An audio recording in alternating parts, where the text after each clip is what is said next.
Salut! Aujourd'hui, on va parler d'un sujet difficile mais crucial. La pornographie. On croit souvent que ce n'est qu'un passe-temps inoffensif, mais c'est bien plus complexe que ça. Ce que vous allez entendre aujourd'hui risque de vous surprendre, voire de vous bouleverser. Pourquoi? Parce que la pornographie détruit bien plus de vies qu'on ne l'imagine. Alors restez avec moi, car voici 10 vérités troublantes qui pourraient te faire arrêter cette drogue. Vous saviez que certaines personnes qui consomment énormément de pornographie souffrent d'un véritable traumatisme? Ils voient des scènes explicites dès qu'ils ferment les yeux.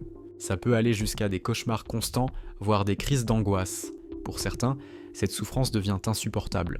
Oui, des gens se sont suicidés à cause de ça. Un homme de 27 ans a laissé une lettre, expliquant que sa dépendance l'avait plongé dans une spirale de honte, de solitude et d'impuissance. Il n'arrivait plus à échapper aux images qui le hantaient.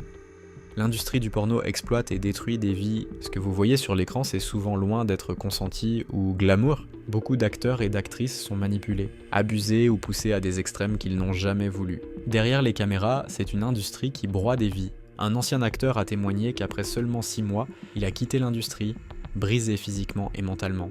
Il décrit les tournages comme des lieux de coercition et d'humiliation permanente. Les attentes irréalistes détruisent vos relations. Le porno vous fait croire à des scénarios totalement irréalistes. Et quand vous essayez de transposer ces attentes dans une vraie relation, ça ne fonctionne pas. Cela crée des frustrations, des incompréhensions et parfois des ruptures. Une étude de 2021 montre que les consommateurs réguliers de porno rapportent une baisse de la satisfaction dans leurs relations amoureuses. Pour beaucoup, le porno devient même un substitut à l'intimité réelle. Les plus jeunes en première ligne. Aujourd'hui, la première exposition à la pornographie arrive à un âge effrayant, 11 ans en moyenne. Pire encore, certains enfants tombent sur ces contenus à seulement 8 ou 9 ans, et ces images façonnent leur vision du monde. Une enquête a révélé que 62% des enfants entre 12 et 15 ans pensent que ce qu'ils voient dans le porno est représentatif des relations normales. Parce que pour le porno, je voulais revenir là-dessus, il y a 3 effets sur l'enfant. Il peut être traumatisé. Certains n'hésitent pas à appeler ça un viol psychologique. Ils peuvent devenir accros, c'est-à-dire qu'on a des enfants de 11-12 ans accros au porno, ils ne peuvent plus s'en passer. Et au début, c'est 1 ou 2, puis après, c'est 10 scènes porno ou films porno par jour. Et en même temps, ils se masturbent. Et les enfants disent souvent, je me supportais plus, je pouvais plus arrêter. Si j'arrêtais le porno, j'étais en transe, avec une tachycardie, le cœur qui se met à s'affoler, etc. J'étais obligée. Et comme je trouvais ça monstrueux, j'ai voulu me suicider. Donc ces enfants-là, on les hospitalise. Et le 3e risque du porno, c'est de reproduire des scènes qu'ils ont vues sur des plus petits. Et on a une augmentation importante des agressions sexuelles de mineurs sur mineurs. Il suffit d'aller voir le service de brigade des mineurs. Donc tout ça, c'est vraiment sérieux. On alerte parce que c'est sérieux. C'est pour ça que je recommande pas de smartphone avant 15 ans. C'est pas pour embêter les enfants ni les parents. C'est vraiment très important. Une dépendance qui vole votre énergie et votre temps. Le porno n'affecte pas seulement votre esprit, il vole aussi votre vie. Beaucoup de consommateurs passent des heures à regarder sans même s'en rendre compte. Ce temps aurait pu être utilisé pour des choses plus épanouissantes. Certaines personnes rapportent passer jusqu'à 6 heures par jour à regarder du porno, au point de mettre en danger leur travail, leurs études et leurs relations. Une pollution mentale et environnementale, ce n'est pas seulement votre esprit que le porno surcharge, c'est aussi la planète. Les vidéos porno représentent une part énorme du trafic internet mondial, et ce trafic consomme des tonnes d'énergie.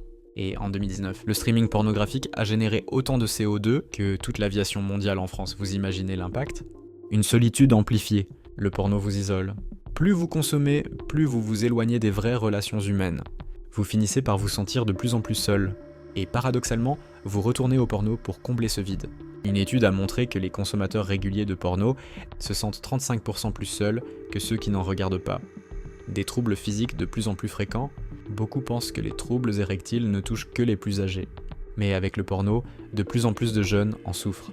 Leur cerveau est tellement habitué à des stimulations artificielles qu'il n'arrive plus à répondre à des situations réelles. Selon une étude, 25% des jeunes hommes souffrant de troubles érectiles ont identifié la consommation de porno comme la cause principale. Vous pouvez vous libérer. La bonne nouvelle, c'est qu'il est possible de reprendre le contrôle.